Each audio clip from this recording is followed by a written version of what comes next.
Genesis 48. Ephraim and Manasseh. Some time later, Joseph was told, "Your father is sick." So he took his two sons, Manasseh and Ephraim, along with him. Jacob was told, "Your son Joseph has come to you." So Israel became stronger and sat up in bed. Jacob said to Joseph, "The mighty God appeared to me at Luz in the land of Canaan. He blessed me there. He said to me, 'I am going to give you children. I will make your family very large. I will make you a community of nations. And I will give this land to your children after you. It will belong to them forever.' Now then, two sons were born to you in Egypt. It happened before I came to you here. They will be counted as my own sons. Ephraim and Manasseh will belong to me in the same way that Reuben and Simeon belong to me. Any children born to you after them will belong to you. Any territory they receive will come from the land that will be given to Ephraim and Manasseh. As I was returning from Padan, Rachel died. It made me very sad. She died in the land of Canaan while we were still on the way. We weren't very far away from Ephrath, so I buried her body there beside the road to Ephrath. Ephrath was also called Bethlehem. Israel saw Joseph's sons. He asked, "Who are they?" "They are the sons God has given me here," Joseph said to his father. Then Israel said, "Bring them to me. I want to give them my blessing." Israel's eyes were weak because he was old. He couldn't see very well. So Joseph brought his sons close to him. His father kissed them and hugged them.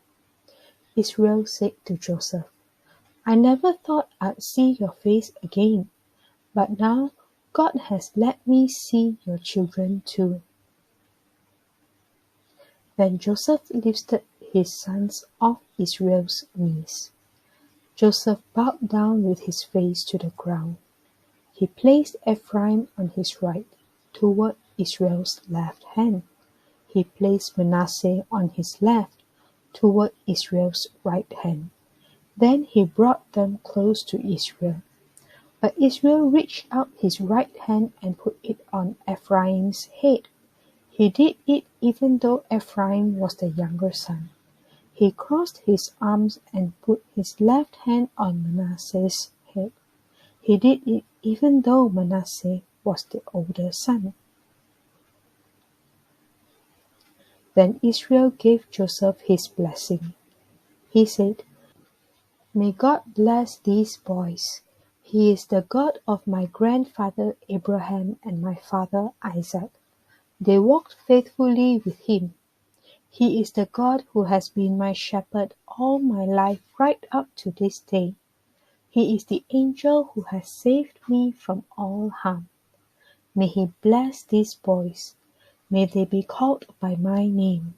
May they also be called by the names of my grandfather Abraham and my father Isaac. And may the number of them greatly increase on the earth." Joseph saw his father putting his right hand on Ephraim's head, and Joseph didn't like it. So he took hold of his father's hand to move it over to Manasseh's head. Joseph said to him, "No, my father, here's my older son. Put your right hand on his head." But his father wouldn't do it. He said, "I know, my son, I know. He too will become a nation. He too will become great. But his younger brother will be greater than he is. His children after him will become a group of nations."